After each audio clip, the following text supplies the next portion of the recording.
Antes de falar sobre dependência emocional, eu preciso demonstrar algumas mentiras que ensinaram para nós com o nome suposto de amor. Temos muitos mitos dirigindo as nossas vidas e nós vamos começar a falar um pouquinho desses mitos. O primeiro mito que nós temos que começar a pensar em quebrar na nossa mente é o mito de que quem ama sofre. E esse é um dos mitos mais perigosos. Ele aparece na literatura, nas novelas, nas músicas, nas religiões, mal interpretadas nos contos românticos e na educação emocional de muitas mulheres. A cultura ocidental romantizou o amor impossível, o amor sofrido, o amor que espera, o amor que suporta, o amor que sangra. Denis Rougemont, em O Amor do Ocidente, analisa justamente essa tradição. A paixão ocidental foi muito marcada por narrativas como Tristão e Isolda, em que o amor ganha força não pela presença saudável, mas pelo impedimento, pela dor e pela impossibilidade. É claro que o sofrimento ele pode acontecer no amor, mas sofrimento não é e nem nunca foi prova de amor. Se para existir você precisa perder o sono, saúde, paz, apetite, identidade, talvez isso não seja amor. Talvez seja adoecimento emocional com trilha sonora de romantismo. O segundo mito que nós queremos aqui listar, somente para que você entenda que o amor verdadeiro, ele não precisa aguentar tudo, mas sim. Esse mito faz muita gente tolerar desrespeito, frieza, ausência, traição, violência psicológica e abandono emocional. A ciência, a psicologia, ela fala de amor como algo complexo, não como um sacrifício limitado. Na teoria triangular de Robert Sternberg, o amor envolve intimidade, paixão e compromisso. Quando existe só paixão, sem segurança, ou só compromisso, sem intimidade, a relação pode ficar desequilibrada. Vamos quebrar esse mito? Gente, amor maduro não tem que aguentar tudo. Amor maduro é construir algo onde duas pessoas possam existir conjuntamente. Amor que exige que você aguente tudo para estar pedindo maturidade, está pedindo, na realidade, autoabandono. O terceiro mito que eu quero falar aqui, antes de tudo, de começarmos a falar sobre o nosso segundo dia desta imersão sobre a nossa identidade, é que ciúme é prova de amor. Cuidado! Cuidado com as coisas que você acredita. Ciúme pode existir como emoção humana, mas quando vira controle, vigilância, posse, invasão, deixa de ser cuidado e passa a ser ameaça. Pesquisas sobre mitos do amor romântico mostram que crenças como idealização, tolerância ao abuso podem funcionar como fatores de risco. Relações desiguais e até violência de gênero. Um estudo publicado em 2023 defende a desconstrução desses mitos para favorecer relações saudáveis e igualitárias. Ciúme, na verdade, não mede o tamanho do amor. O ciúme, ele pode ser uma insegurança, medo ou falta de elaboração emocional, mas nunca amor de verdade. Quando alguém diz que eu te controlo porque eu te amo, ou eu te controlo porque eu estou cuidando de você, acredite, é um alerta. Porque o amor, ele não precisa vigiar ninguém, nem controlar ninguém para existir. O quarto mito aqui, que nós vamos desmentir, é que existe uma metade da laranja. E isso, só para mim, já é assustador. Eu poderia até dizer que, se eu tiver uma metade dessa laranja e essa metade estiver podre, eu vou ter que suportar a minha única metade. Gente, é limitar demais as relações, dizer que existe alguém especial que foi retirado de mim e depois foi entregue, será entregue para mim e eu tenho que procurar como uma agulha no palheiro essa pessoa que irá me fazer feliz. Esse mito, ele pode parecer lindo e até uma poesia, mas ele é muito perigoso. Ele ensina que uma pessoa está incompleta até encontrar alguém e pode gerar uma dependência emocional, um medo de solitude e uma sensação de vazio quando não há esse alguém nas nossas relações. Eric Fromm, em A Arte de Amar, trabalha o amor como uma capacidade ativa, ligada à maturidade, cuidado, responsabilidade, respeito e conhecimento. não como uma fusão desesperada entre duas metades incompletas tentando ser um único inteiro. E eu ouvi Marcos Lacerda dizer num podcast e eu achei muito interessante a visão dele. Quando ele modifica o amor sexual, o que nós conhecemos, com um amor maternal, onde sim, em algum momento, uma mulher, ela será ela e mais um feto crescendo dentro dela. E ela vai formar um inteiro. Durante 9 meses, essa mulher será 4 olhos, 2 bocas, 2 orelhas, 2 narizes, 4 braços, 4 pernas, e serão 2 corações batendo e órgãos ali unido, um dando força ao mais antigo, dando força para que o novo vindouro esteja saudável e feliz. É um corpo alimentando um outro corpo, que em algum momento da vida, após 9 meses, terá que se dividir. E aí, esta materna e este filho terão sim que aprender a ser 2. E não serão metades, serão 2 inteiros. Então, até no mito da maternidade, onde por meses você será um único ser, chega um momento onde esse ser tem que cortar o cordão umbilical. E nós não queremos que os nossos filhos, seres que nasceram de nós, que saíram de nossa barriga, seja a nossa metade. Porque nós não somos metade de ninguém. Nós somos algo inteiro e complexo e completo. E temos que aprender a nos completar. Então, vamos quebrar esse mito da metade da laranja. Você não precisa ser a metade de nada para amar. Você precisa ser inteiro, se amar completamente e não transformar amor em necessidade de salvação. Metade da laranja parece romântico, mas pode esconder uma tragédia. 2 pessoas incompletas tentando se usar como muleta emocional uma para a outra. E isso só em si é um desastre. Nós temos um 5º mito a ser desmentido. Quem ama, muda o outro. Esse mito prende muita gente numa relação impossível. A pessoa pensa, comigo ele vai mudar. Se eu amar bastante, ele vai perceber. E se eu tiver paciência, ele vai se transformar. Amigas, vamos falar uma coisa sinceramente. O amor é algo que nasce e cresce dentro do indivíduo. Não é o que você mostra, nem o que você faz, nem o que você cuida, nem o que você dá, que vai transformar sentimentos dentro do outro.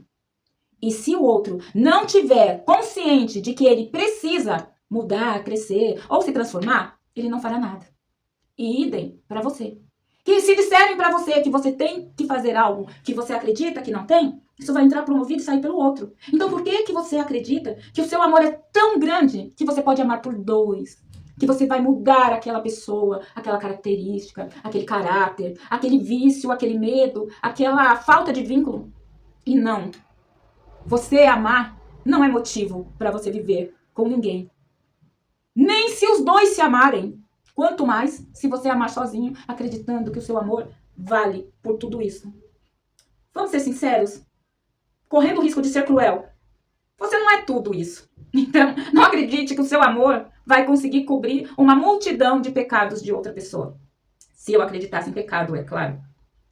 Isso se aproxima a uma fantasia de reparação. A pessoa não se relaciona com quem o outro é, mas com quem ela espera que o outro se torne. E aí, pasmem, os 2 vão se decepcionar. Aquele que acredita que o outro vai mudar para ficar bonitinho, para ficar certinho, encaixando na sua metade, enquanto o outro vai se sentir cobrado, vai se sentir que não é o suficiente para você.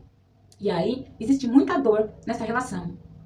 A psicanálise, ela pode pensar esse movimento como uma repetição. Muitas vezes o sujeito retorna às cenas antigas, tentando dar um final diferente para uma dor que já havia acontecido antes. Freud, em As Perdas Ambivalentes e Escolhas de Objetos, mostra como o amor pode se misturar a feridas narcísicas, tentativas de se recompor algo interno. E na tentativa de curar uma ferida usando o outro como remédio, como bálsamo. Impossível. O amor não é um projeto de reforma emocional do outro. Quando você se apaixona pelo potencial de alguém, você pode passar anos sofrendo por uma pessoa que na realidade nunca existiu. É apenas um projeto unicamente seu, com que você vai ter que aprender a lidar. O 6º mito que eu quero dizer, que eu quero falar, é: se é intenso, é amor. Esse é um perfeito paradigma. Muita gente confunde amor com ativação do sistema nervoso. A ansiedade, a incerteza, aquelas pessoas, né, que somem e voltam, o gelo e a recompensa. Essa relação intermitente pode gerar um ciclo emocional muito forte. A pessoa, ela sente e pensa: nossa, isso é muito intenso, então deve ser amor.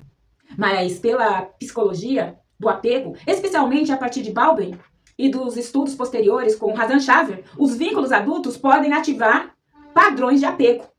Relações instáveis podem intensificar medo e busca de aproximação e hipervigilância emocional.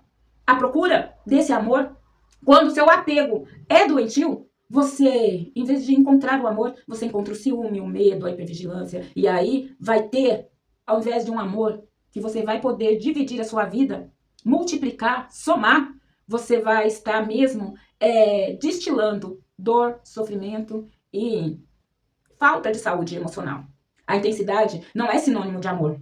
Às vezes, é o corpo em estado de ameaça.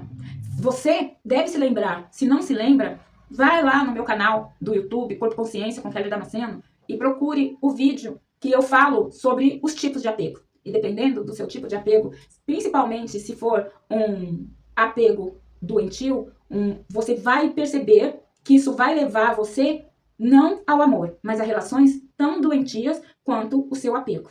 Sabe, aquele frio na barriga? Ele pode ser paixão, mas também pode ser ansiedade, tentando avisar que você não está seguro. Mas você prefere acreditar que aquele coração batendo, aquela boca seca, aquele frio na barriga, é o seu coração dizendo, esse vale a pena.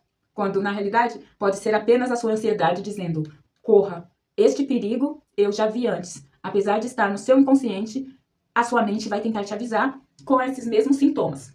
O sétimo mito que eu quero falar aqui é amor de verdade é destino.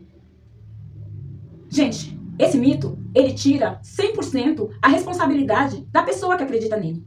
A pessoa que acredita que era para ser, precisa suportar qualquer coisa, mas estudos sobre crenças românticas mostram que a mentalidade do destino pode dificultar a adaptação e gerar frustração quando a relação não começa ou não permanece ou não termina da forma perfeita como você imaginou. Já a mentalidade de crescimento tende a ser a mais flexível. E a pessoa que pensa, eu vou iniciar um relacionamento e vamos crescer enquanto estamos nos conhecendo, vamos moldar esta relação de acordo com o que cada um tem a oferecer para o outro, tende a ter um relacionamento mais forte, mais flexível, mais dotado de capacidade de dar certo. E antes de continuar, eu quero fazer um adendo referente ao dar certo. Um relacionamento que tenha durado um ano, um mês, um dia, uma semana ou a vida inteira, se ele foi bom, se te trouxe prazer, se te trouxe paz, se você trocou com essas pessoas muito conhecimento, ele deu certo. Nós temos essa ideia profana de que para dar certo nós temos que morrer, viver a vida inteira com alguém e morrer com ela e até, se bom, ser enterrados juntos. Mas isso é uma ideia romântica e cheia de rachaduras, que pode nos levar a uma vida infeliz e deixar as possibilidades de felicidade para trás. O amor não é um destino. O amor, ele até pode ser um destino, se assim você o quiser. Mas o amor também é escolha, é comportamento, é ética, é responsabilidade afetiva. O destino, sem respeito, vira prisão, com o nome bonitinho de compromisso. O casamento, ele é indissolúvel. Indissolúvel é você viver infeliz a vida toda e não perceber que você perdeu uma possibilidade ou várias possibilidades. O oitavo mito que eu quero aqui vir a comentar é que o amor se sacrifica pelo outro. Esse mito, ele pesa especialmente sobre as mulheres. Historicamente, a feminilidade foi associada à renúncia. Uma boa mulher tem que ser uma boa mãe, tem que ser uma boa esposa, é uma boa cuidadora, uma boa companheira. O problema é que ser boa, muitas vezes, foi confundido com desaparecer totalmente. Bell Hooks trabalha o amor como prática ética composta por cuidado, compromisso, confiança, responsabilidade, respeito e conhecimento. Essa visão demonstra a ideia de amor como submissão e sacrifício cego. Para quebrar esse mito, nós temos que nos conscientizar que o amor ele pode exigir algumas renúncias pontuais, mas não pode exigir uma anulação completa ou uma rachadura da sua identidade pessoal. Sim, você é uma pessoa, ou a pessoa com quem você está se relacionando é outra, e vocês podem juntar, unir as suas energias para criar uma família, criar filhos, sim ou não, cachorros, sim ou não, gatos e hoje em dia até bebê reborns. Desde que para vocês seja bom o suficiente, vocês seguem a vida unindo duas energias diferentes e tentando conciliar essa vida. Amar não é se apagar para iluminar alguém. Amar é se juntar duas lâmpadas, duas lamparinas e, quiçá, transformá-la em um poste de luz. Hoje eu quero começar quebrando esses mitos, porque talvez você não esteja sofrendo apenas por causa de uma pessoa. Talvez você esteja sofrendo por causa de uma ideia de amor que ensinaram para você. Ensinaram que quem ama sofre, que amor verdadeiro aguenta tudo, que ciúme é cuidado, que intensidade é destino e que se você amar bastante, o outro vai mudar pela força do seu amor. E a pergunta que a nossa live vai fazer hoje é: você sente amor ou abstinência emocional? A mentoria Identidade Negociável nasce exatamente daqui, da necessidade de demonstrar mentiras emocionais que fazem mulheres inteligentes aceitarem relações que adoecem. Porque você acredita que sofrer é amar. Você vai continuar chamando ferida de vínculo. Talvez você não esteja sofrendo por amor. Talvez você esteja sofrendo por abstinência emocional. Porque quando alguém demora para responder o seu e-mail, o seu WhatsApp, o seu coração acelera. Quando a pessoa se afasta, você sente um verdadeiro desespero. Quando você perde a paz só porque alguém mudou o tom numa mensagem ou escreveu essa mensagem de uma forma diferente. Isso pode não ser amor. Provavelmente não será. Pode ser apenas a sua dependência emocional gritando um vínculo que talvez exista ou talvez não exista. E nós gostamos de abrir adendos, porque se este amor existe, se este amor pode te trazer muita energia boa, você pode estar quebrando essa relação aos pouquinhos, com a sua insegurança, com seus medos, com a sua dependência. Isso pode custar uma relação que poderia vir a dar certo. Agora, se por acaso você sente a mesma coisa pela pessoa que está se relacionando, mas essa pessoa não sente a mesma coisa por você, nós vamos descobrir juntos e lembrar que a vida continua após uma relação quebrada. E sim, que nós podemos nos reconstruir a qualquer momento da vida. Nós aprendemos a romantizar coisas que nos adoecem. A sociedade, nossos pais, todos nos ensinaram a história. Nos ensinaram que o amor é dor.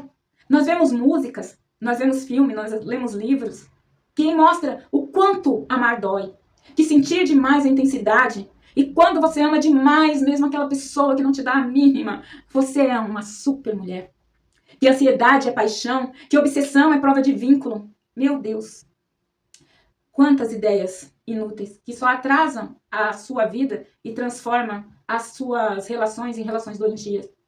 Mas existe uma diferença muito grande entre amar alguém e precisar desesperadamente que alguém alivie a sua dor, a sua ferida, a sua angústia, o seu mal-estar com a vida.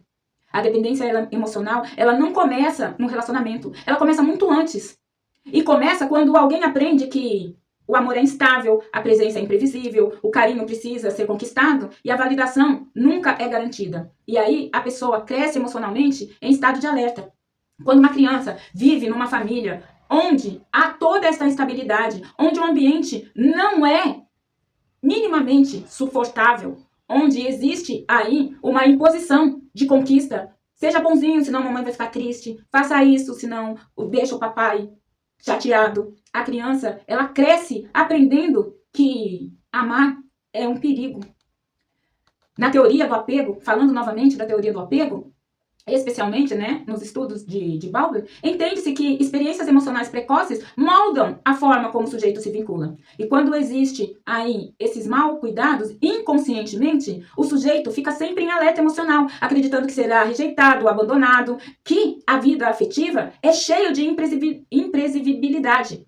O cérebro aprende a viver vínculos com muita ansiedade. A pessoa, ela não ama descansando o seu amor no peito do amado. Ela ama vigiando, cuidando, não permitindo a liberdade. E aí aparece ciúme, ansiedade. Quem já viveu o amor como ameaça, dificilmente reconhece paz como amor. E aí, existe algum tipo de mulher que ela está apaixonada loucamente por aquela pessoa que não a ama e ela não ama aquela pessoa que está sempre disponível ali tentando lidar. Às vezes, essa mulher nem enxerga a outra pessoa que está disponível, porque para ela, paz e amor não conseguem morar na mesma frase. E aqui, gente, eu quero abrir um adendo importantíssimo, que não foi falado no dia 1, mas que eu quero deixar claro aqui nos outros dias. E eu já deveria ter iniciado essa conversa dizendo: esta live, ela está tratando a identidade de mulheres. E essas mulheres, elas serão todas as mulheres cabíveis. Nós estamos falando aqui de relação entre mulheres com homens, com mulheres trans, com mulheres cis, com mulheres mais velhas, com mulheres mais novas. Nós estamos falando aqui com adolescentes que estão aprendendo a amar agora e trazendo a sua infância como referência de amor, tudo que ela viveu na infância como referência de amor. Nós estamos falando de pessoas gordas, de mulheres magras. Nós estamos falando de todas as mulheres, sem tirar nem pôr nenhuma. Porque sim, a qualquer momento da nossa vida e com qualquer mulher, essa cobrança, ela é muito grande. O de ser boazinha, o de dar sem receber. Quando nós somos mulheres cis, é mais simples. Hétero, mais simples ainda. Mesmo assim, tantas dificuldades. Mas quando nós somos mulheres trans, mulheres homoafetivas, nós estamos misturando duas dores, duas mulheres que se sentem incompletas, tentando iniciar um relacionamento, uma completando a outra. E isso pode trazer ainda um tiquinho a mais de pimenta nessas relações. Então, sim, este é um programa de uma semana para você, mulher, que quer aprender a se relacionar de uma maneira mais saudável. Se você acredita que você pode melhorar a sua relação, ou se você não tem nenhuma relação no momento e acredita que pode vir a ter uma relação, se você tem 10, 20, 30, 40, 50, 60, 70, 80 anos e quer melhorar a sua relação que já existe, ou terminar com esta relação, essa live é para você, para todas vocês mulheres. Mulheres cis, trans, hétero, homo e qualquer tipo de mulher. Vamos nos juntar, contar as nossas histórias e aprender a amar de forma mais saudável. Porque o amor, ele tem que ser bom para as duas partes que se amam. E nós vamos aprender a amar a dois para poder estender este amor para os restos das nossas relações. Combinado? Então, aqui a gente vai falar sobre a ansiedade afetiva, continuando, né? Aqui começa uma das prisões emocionais mais silenciosas. A pessoa olha o celular o tempo todo, interpreta silêncio como rejeição, sente necessidade constante de confirmação, cria cenários mentais, percebe o foco da própria vida. Ela perde o foco da própria vida. Entra em estado de hipervigilância emocional o tempo todo. Quem nunca aqui, assim que começa um relacionamento, geralmente é no começo, porque depois a gente fica um pouquinho mais leve. Mas tem gente que leva isso para a relação, mesmo que tenha 20 anos de relacionamento. Ela não confia. Ela olha o celular e percebe que a pessoa olhou no celular há 5 minutos atrás. E ela pensa, por que não me mandou uma mensagem se ela estava com o celular? Pior ainda, se ela olha e verifica que a pessoa, desde as 6 horas da manhã, não mexeu no celular, não visualizou nada. E ela já mandou bom dia, boa tarde, bom almoço, bom término, e não teve resposta. Ela interpreta esse silêncio como rejeição. Essa pessoa não me ama. Ela não vai pensar que essa pessoa está trabalhando, que está atendendo, que não pode atender, né? Ou que o celular está quebrado, ou que o celular está desligado, ou que não está prestando atenção no celular. Ela sente a necessidade constante de confirmação. E quando esta pessoa lhe responder, oi fulana, como você está? Ela vai precisar confirmar. Você não me ama? O que está acontecendo? Eu te mandei mensagem desde as 6 horas da manhã e você só vem me responder agora. O que você estava fazendo? Com quem você estava falando? Onde você estava? E cria cenários mentais. Você não estava sozinho. Porque se você estivesse sozinho, você tinha me respondido. Perde o foco da própria vida. Porque durante essas 12 horas, esta pessoa ela ficou ali olhando uma mensagem que não foi respondida e não desenvolveu nada. além do desespero, da ânsia, da ansiedade, do medo. Essa pessoa, ela entra num estado de hipervigilância emocional e isso é um alto preço a ser pago por aquilo que essa pessoa chama de amor. O corpo, ele entra em alerta. O cérebro não entende abandono emocional como um drama. O sistema nervoso, ele fica o tempo todo acreditando que essa pessoa passou 18, 20 horas de pura ameaça. Por isso, o coração já está acelerado. Esta pessoa perdeu o sono. Ela não teve fome durante o dia todo. O corpo dela ficou tenso e todos os músculos estão doloridos. E a mente, ela entra em sistema de obsessão. A pessoa, ela não consegue relaxar por nada. Porque emocionalmente ela sente, eu posso perder esta pessoa a qualquer momento e eu a amo e eu não quero perder. Com tudo isso, o ciclo da recompensa, ele aparece. E aqui existe algo muito importante. A dependência emocional, ela funciona muitas vezes, em muitos casos, como um mecanismo semelhante ao vício. Porque o cérebro, ele não responde fortemente à imprevisibilidade. Quando alguém some, reaparece, dá migalhas, gera esperança e depois se distancia de novo, o cérebro, ele entra num ciclo de recompensa intermitente. É o mesmo princípio psicológico que pode aparecer nos jogos de azar, por exemplo.